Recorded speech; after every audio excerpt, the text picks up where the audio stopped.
Gold trusted gold buyers మీరు తాకట్టు పెట్టిన బంగారాన్ని విడిపించి ఈ రోజు ఉన్న మార్కెట్ ధరకు కొనబడను.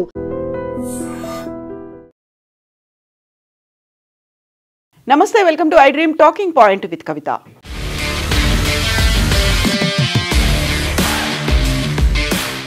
ఆపరేషన్ సింధూర్ మే నెలలో జరిగింది. ఈ సంవత్సరం 2025లో 4 రోజుల పాటు కొనసాగింది. అయితే ఆపరేషన్ సింధూర్ 2.0 ఏ క్షణమైనా జరగొచ్చు అనేటువంటి మాటని ఆర్మీ చీఫ్, త్రివిధ దళాలు, రక్షణ శాఖ మంత్రి, కేంద్ర ప్రభుత్వం, అందులోనూ ప్రధానమంత్రి పదే పదే చెప్తూ వచ్చినప్పటికీ navy chief admiral Dinesh Kumar Tripathi ఇంకొక మాట కూడా చెప్తున్నారు. Operation Sindoor is still in progress. Operation Sindoor అనేది ఇప్పటికీ కొనసాగుతూనే ఉంది. 4 రోజుల పాటే విపరీతమైనటువంటి డ్యామేజ్ జరిగింది. అంతర్జాతీయంగా పాకిస్తాన్కి రావాల్సినటువంటి, పాకిస్తాన్ పోర్టులకి చేరాల్సిన దాంట్లో ట్రేడ్స్ అనేవి అంతర్జాతీయంగా కట్ చేసుకున్నాయి. అందువల్లే 10 నుంచి 15% మేర ఈసారి పాకిస్తాన్ ట్రేడ్స్ మీద ఇంపాక్ట్ కనిపించింది. బట్ ఆపరేషన్ సింధూర్ అనేది ఇప్పటికీ కూడా కొనసాగుతూనే ఉంది. ఏం జరుగుతోంది అనేది నేను పబ్లిక్ డొమైన్లో చెప్పదలుచుకోలేదు అనే మాటని navy chief admiral Dinesh Kumar Tripathi చెప్పారు. Every year December 4th navy day అనేది జరుగుతుంది. గత నేవీ డే నుంచి 2024 December 4th నుంచి ఈ ఇయర్ నేవీ డేకి మధ్యలో 12 నెలల్లో వాళ్ళు సాధించినటువంటి విజయాన్ని, నేవీ పరంగా సాధించినటువంటి విజయాలని నేవీ డే ముందు పత్రికాముఖంగా అందరికీ అందించడం అనేది ఒక సంప్రదాయంగా వస్తుంది. అందులో భాగంగానే ఫస్ట్ ఆపరేషన్ సింధూర్ గురించి మాట్లాడారు. ఆపరేషన్ సింధూర్ ఇప్పటికీ కొనసాగుతూనే ఉంది. ముందస్తు హెచ్చరికలు లేకుండా ఘర్షణలు చెలరేగవచ్చు, 24 గంటలు సిద్ధంగా ఉండాలి అనేటువంటి మాటని navy chief admiral Dinesh Kumar Tripathi చెప్పారు. ఆయన ఏమన్నారు ఇప్పుడు ఆయన మాటల్లోనే విందాం.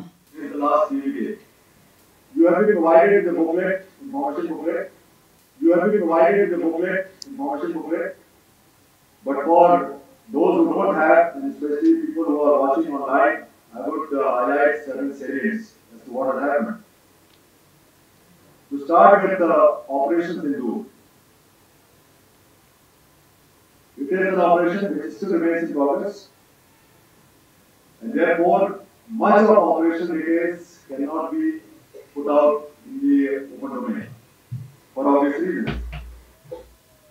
To start with Operation Sindoor, it is an operation which still remains in progress, and therefore much of operation details cannot be put out in the open domain. So operation Sindoor still in progress. అందుకోసమే much operations ఏవైతే ఉన్నాయో వాటన్నిటిని మేము public డొమైన్లో పెట్టదలుచుకోలేదు అనేటువంటి మాట దినేష్ కుమార్ త్రిపాఠి చెప్తూ ఉన్నారు. అందులోనూ ముందస్తు హెచ్చరికలు లేకుండానే ఘర్షణలు చెలరేగవచ్చు, 24 గంటలు సిద్ధంగా ఉండాలి, అన్ని దళాల్లో అన్ని దశల్లోనూ వైమానిక రక్షణ అనేది అవసరం ఉంటుంది. పాకిస్తాన్ నేవీ తమ హార్బర్లకే పరిమితం అయ్యేలా చేశాం. ఆ 4 రోజులు జరిగినటువంటి యుద్ధం, ఆపరేషన్ సింధూర్ సమయంలోనే విపరీతమైనటువంటి డ్యామేజ్ పాకిస్తాన్కి జరిగింది. హార్బర్ల నుంచి బయటికి కూడా రాలేని పరిస్థితి. ఆ పోర్టులని దాటి బయటికి వస్తే ఏం జరుగుతుందో అనేటువంటి భయంతోనే పాకిస్తాన్ నేవీ అనేది ఉంది. ఆ తర్వాత మక్రాన్ ఏదైతే ఉందో, మక్రాన్ జలసంధి దగ్గర మాత్రమే వాళ్ళ హార్బర్లని, పోర్ట్లని పెట్టుకొని ఉన్నారు అనేటువంటి మాటని దినేష్ కుమార్ చెప్తున్నారు. దీంతో పాటుగానే జరిగినటువంటి డ్యామేజ్ అంతర్జాతీయ స్థాయిలో 10 నుంచి 15% మేర ట్రేడ్స్ ద్వారా వాళ్ళకి నష్టం జరిగింది. అదే బిగ్గెస్ట్ డిక్లైన్గా చెప్తున్నారు. బట్ ఇప్పటికీ కూడా కొనసాగుతూనే ఉంది ఆపరేషన్ సింధూర్ అనేటువంటి మాటను కూడా చాలా క్లియర్గా చెప్పారు. దీంతో పాటుగా గతంలో కూడా పదే పదే అదే మాట చెప్తూ వస్తున్నారు. భారతదేశానికి సంబంధించి రక్షణ శాఖ మంత్రి రాజ్నాథ్ సింగ్తో పాటుగా ప్రధానమంత్రి Narendra Modi, chief of defence staff, ఇవందరూ కూడా చెప్తున్నటువంటి మాట అదే. సో ఇప్పుడైతే చాలా క్లియర్గా చెప్పారు. నేవీ చీఫ్ ఆపరేషన్ సింధూర్ కొనసాగుతోంది అనేటువంటి మాట ఒక సంచలనమైనటువంటి ప్రకటన. పాకిస్తాన్పై సైనిక పరంగానే కాకుండా ఆర్థిక పరంగాను కూడా తీవ్ర ఒత్తిడి తెచ్చింది అనేది దినేష్ కుమార్ త్రిపాఠి చెప్తున్నటువంటి మాట. తమ క్యారియర్ యుద్ధ సమూహ మోహరింపుతో సహా దూకుడుగా మేము ముందుకు వెళ్ళాము. అలా వ్యవహరించడం వల్లే పాకిస్తాన్ నౌకాదళం తమ నౌకలను కేవలం పోర్టుకి మాత్రమే పరిమితం చేసింది అనేటువంటి మాటని సగర్వంగా నేను చెప్తున్నాను అంటూ దినేష్ కుమార్ త్రిపాఠి నేవీ డే సందర్భంగా తాము సాధించినటువంటి విజయాల గురించి గర్వంగా చెప్తున్నాను అనే మాటను చెప్పారు. ఈ ఆపరేషన్ ఫలితంగా పాక్కు వచ్చే వాణిజ్య నౌకల సంఖ్య తగ్గడంతో పాటుగా వాటి బీమా వ్యయం కూడా విపరీతంగా పెరిగిపోయింది.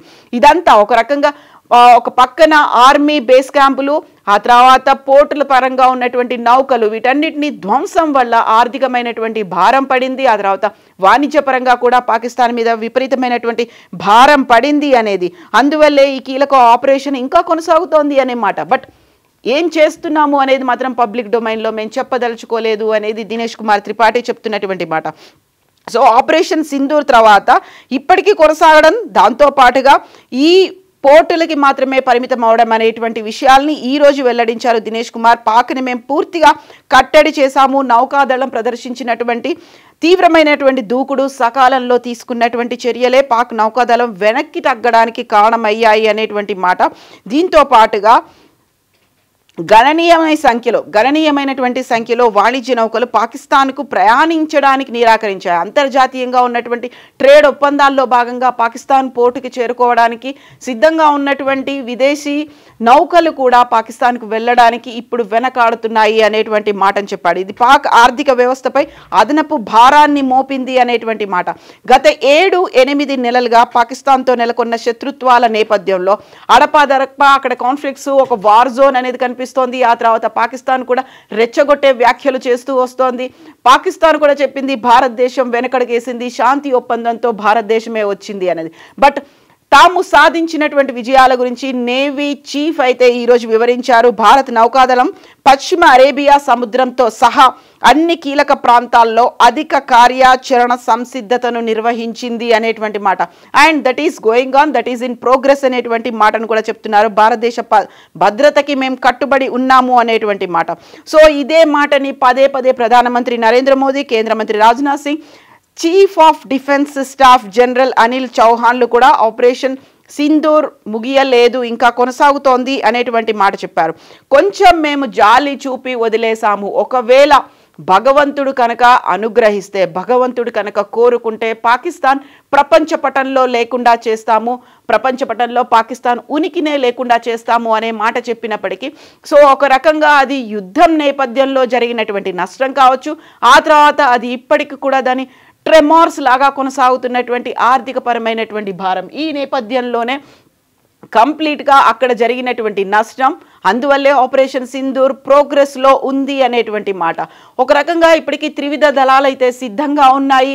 ఎట్ ద సేమ్ టైం ఇప్పుడు వింటర్ సీజన్ కావడంతో బార్డర్స్లో ఎక్కడైతే మోస్ట్ వల్నరబుల్గా ఉన్నాయో, ఎక్కడైతే కొంచెం గ్యాప్స్ దొరుకుతూ ఉంటాయి, ఎందుకంటే అక్కడ కాశ్మీర్లో విపరీతమైనటువంటి మంచు ప్రభావం వల్ల విజిబిలిటీ అనేది తక్కువ ఉంటుంది. దాంతోపాటుగా అక్కడ కొంచెం భద్రతని తక్కువ చేస్తారు అనేటువంటి మాటలు. ఆ గ్యాప్స్ ఏవైతే ఉన్నాయో వాటిని యూస్ చేసుకొని డ్రోన్స్ ద్వారా కూడా అటాక్ చేయాలని పాకిస్తాన్ చూస్తోంది. 3 రకాలుగా స్మగ్లింగ్ జరుగుతోంది, డ్రోన్లని విపరీతంగా వినియోగిస్తోంది. అది ఆయుధాల అక్రమ రవాణాకి కావచ్చు, డ్రగ్స్ రవాణాకి, ఆ తర్వాత స్మగ్లర్ని, అక్కడ ఉన్నటువంటి టెర్రరిస్ట్లని స్మగ్ల్ చేయడానికి, వాటిని సరఫరా చేయడానికి ఉపయోగిస్తోంది అనుకున్నప్పుడు అక్కడ భద్రతా బలగాలు ఎంత తీవ్ర స్థాయిలో అయితే బోర్డర్స్ POK LOC దగ్గర మోహరించి ఉన్నాయో, అలాగే ఇక్కడున్నటువంటి అరేబియా మహాసముద్రంలో కూడా మేము ఆ ఆపరేషన్ని కంటిన్యూ చేస్తున్నాము అనేటువంటి మాట.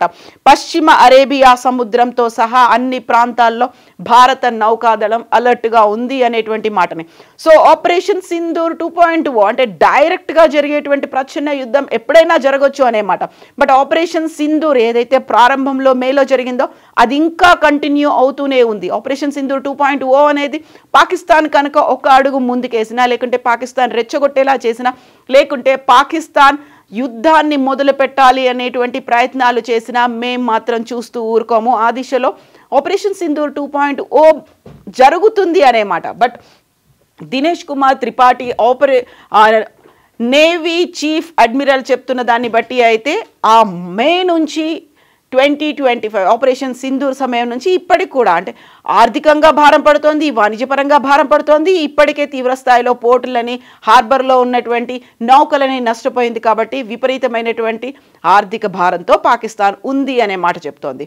బట్ ఈ మాటలు వీటన్నిటి నేపథ్యంలో పాకిస్తాన్ కూడా అలర్ట్ అవుతోంది. అక్కడ బంకర్లను నిర్మించుకుంటోంది. ఎట్ ద సేమ్ టైం ఏదైతే 9 ఎయిర్ బేస్లని ఆపరేషన్ సింధూర్ సమయంలో భారతదేశం ధ్వంసం చేసిందో వాటికి పునర్నిర్మించుకుంటోంది, చదును చేస్తోంది అనేటువంటి శాటిలైట్ పిక్చర్స్ కూడా భారతదేశాన్ని నిఘా వ్యవస్థ దగ్గర ఉన్నాయి.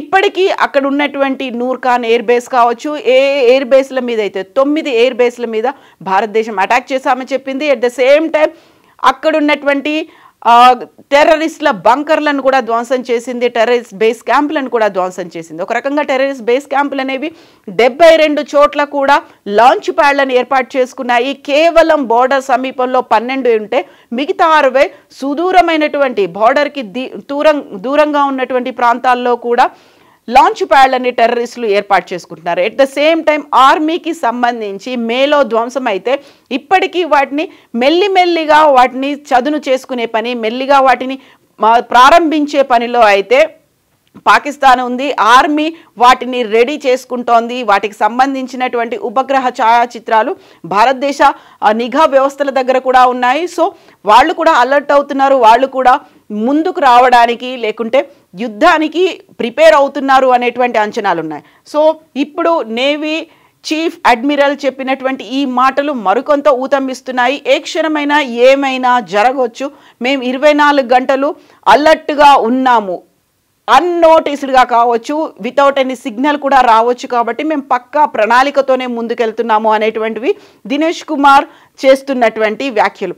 యాక్చువల్గా ఆపరేషన్ సింధూర్ సమయంలో ఏం జరిగింది, ఎందుకని పాజ్ చేశారు, ఎవరు దానికి ఒప్పించారు, వెనకాల అమెరికా ఉందా లేకుంటే పాకిస్తాన్ ఒత్తిళ్లకి మనంతలోగ్యామా, ఇలాంటివన్నీ బోల్డన్ని క్వశ్చన్ మార్క్స్ వచ్చినప్పటికీ కూడా మేము చూపించినటువంటి ప్రభావం ఇది అనేది మాట ఇప్పుడు దినేష్ కుమార్ త్రిపాఠి అయితే చెప్తున్నారు. యాక్చువల్గా ఆపరేషన్ సింధూర్కి సంబంధించి ఎందుకని అంత క్యూరియాసిటీ అనేది నెలకొని ఉంది, మీరేమనుకుంటారో కామెంట్స్ రూపంలో తెలియచేయండి. నిజంగా ప్రస్తుతం ఉన్నటువంటి సమాజం దేనికి ప్రయారిటీ ఇస్తుంది? ఆర్థిక సంబంధాల చుట్టూ మాత్రమే తిరుగుతుంది. మళ్ళీ ఎన్నికలంగానే చాలా విరక్తి కలుగుతున్నాం. మంచి అనిపిస్తుంది కదా, లేడీస్ కూడా ఛాలెంజింగ్ జాబ్స్ చేసినప్పుడు చాలా బాగుంటది. ట్రాఫిక్ అసిస్టెంట్స్ గా నియమించిన ట్రాన్స్జెండర్స్ అందరితో సాల్యూట్ చేయించుకుంటున్నారు. ఫుడ్ డెలివరీ ఇవ్వటానికి వెళ్ళినటువంటి డెలివరీ బాయ్ అనిల్ పై కళ్ళ ముందు